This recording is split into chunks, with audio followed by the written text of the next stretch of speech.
3、2、1，講出！3、2、1，講出！3、2、1，講出！20年前仲係細路仔嘅我，同身邊嘅朋友高呼着呢個口號。到20年後嘅今日，呢句口號再度亮起。究竟點解嗰啲如爆旋陀螺、他媽哥廚等兒時潮物會再度流行？點解啲人會話潮流係一個循環？今日我哋就一齊睇下一隻陀螺、一件玩具背後所包含住嘅意義。3、2、1，Go shoot！當年香港電視台會喺放學時段播放大量日本動畫。星期2、星期3嘅係偏女生向嘅光之美少女、寶石寵物等動畫。呢啲動畫專攻儀式感、變身器、寶石掛墜、魔法棒，呢啲物件被賦予咗強大嘅情感價值。佢話俾女生們聽，呢啲漂亮嘅小配件唔止係玩具，佢係你身份嘅象徵與魔法嘅來源，成功培養咗女孩對精緻配件嘅執着。而星期4、星期5係偏男生向嘅爆旋陀螺、Battle Spirits、機動戰士高達。呢啲動畫嘅核心邏輯係裝備競賽，每一集動畫都喺度介紹新嘅陀螺配件或者卡牌效應。佢話俾男生聽，如果你想贏，你就需要換一個更重嘅金屬攻擊環，或係抽到嗰張稀有嘅 X 稀有卡，成功喺男孩心中種下咗收集同改裝嘅渴望。當年我哋收睇嘅爆旋陀螺、數碼暴龍或者係光之美少女，背後其實係日本企業一套極其成功嘅商業策略，跨媒體製作。動畫除咗講故事，更係建立一件玩具嘅世界觀。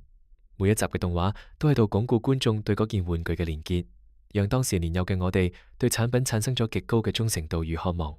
小時候，孩童總係中意角色扮演故事裏邊嘅主角，高呼佢哋一樣嘅口號，模擬自己嘅身份。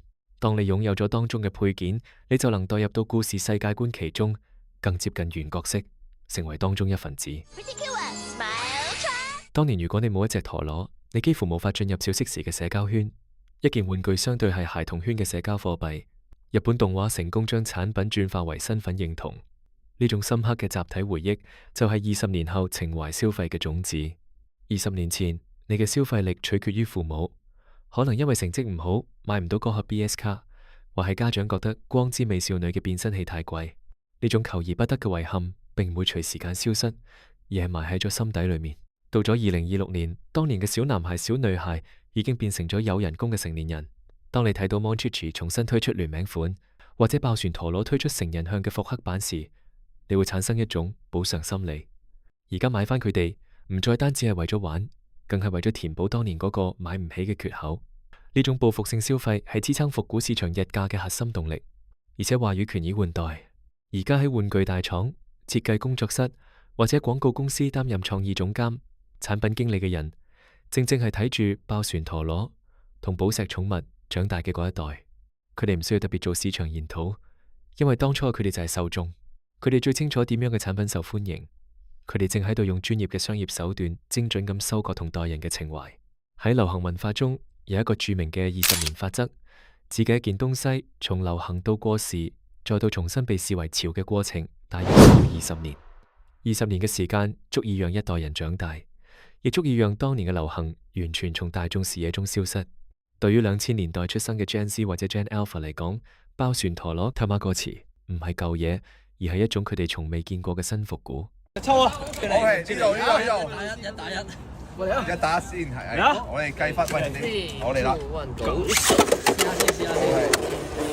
當世人對而家流行嘅極簡主義、全智能感到審美疲勞時，20年前嗰種誇張、多色彩、具備機械感嘅 Y2K 風格設計，反而成為咗最獨特吸睛嘅視覺衝擊。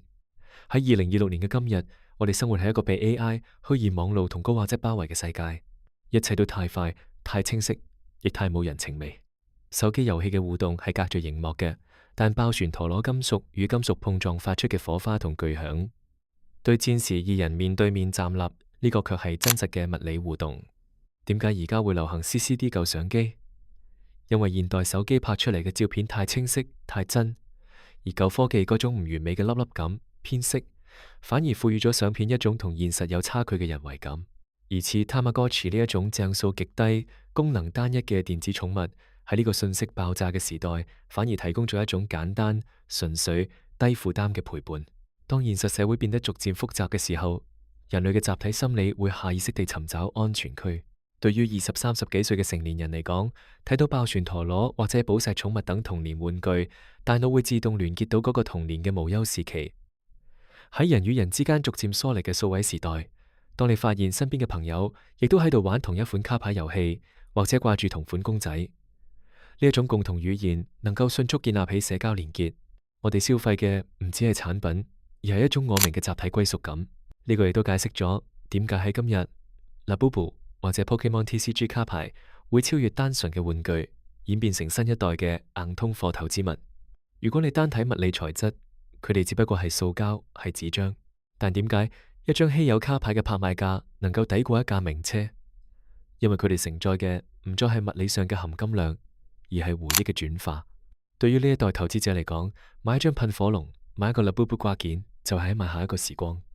商業世界裏邊有一句殘酷嘅話：呢世界上唯一樣有錢人買唔到嘅嘢，就係回憶。所以當呢一群有錢人試圖揾翻童年嗰份悸動時，呢啲回憶嘅載體就產生咗極高嘅溢價。我哋投資嘅唔係卡片或者公仔，而係嗰段無法翻去但刻在腦海嘅嗰段時光。今時今日，我哋嘅社交幾乎完全數位化。我哋喺 IG、WhatsApp Threads 見面，喺社交媒體上互 like， 喺手遊裏組隊。但呢種連結係冰冷嘅，佢冇重量，冇溫度，因此面對面嘅互動反而成為咗最珍貴嘅奢侈品。點解我哋願意花大錢買翻呢啲兒時潮物？因為佢哋係我哋同老 best 之間聯繫嘅載體。嗰隻手心大嘅陀螺，令你諗到嘅係當年同你一齊喺公園比賽嘅鄰居。我哋追逐嘅唔係嗰件產品，而係嗰種人與人產生真實連結嘅感覺。喺冰冷嘅數位世代，呢啲玩具就好似火柴般重新拉近我哋之間嘅距離，點燃關係嘅溫度。喺一個一切都能夠被演算法計算嘅年代，呢啲帶有記憶痕跡嘅實體物品，成為咗我哋嘅救贖，係代表咗我係邊個嘅證明。因為過去嘅回憶係確定嘅，面對無法預測嘅未來，呢啲兒時嘅符號提醒住我哋，你仲係當初嘅嗰個你，嗰個充滿童真嘅細路仔依然喺度。回想當初，我亦都有一整袋嘅爆旋陀螺同發射器。當時只要我帶住嗰袋陀螺去公園玩，我就會惹嚟一成群年齡相仿嘅孩童圍觀，並一齊玩陀螺比拼。如今嗰袋陀螺已經唔喺度，我又冇想到20年後嘅今天，陀螺熱潮會再度興起。但嗰段時光，嗰段童年嘅回憶，紛紛刻喺腦海。因為嗰啲回憶已成過去，而光陰係無價，亦都無法再嚟一次嘅。而我哋只能透過嗰件載體去懷緬，嘗試捉緊過去，揾翻當初嘅自己。我最主要都係為咗切爆嗰啲細路仔嘅陀螺先嚟玩嘅。咩玩啊？恰細路。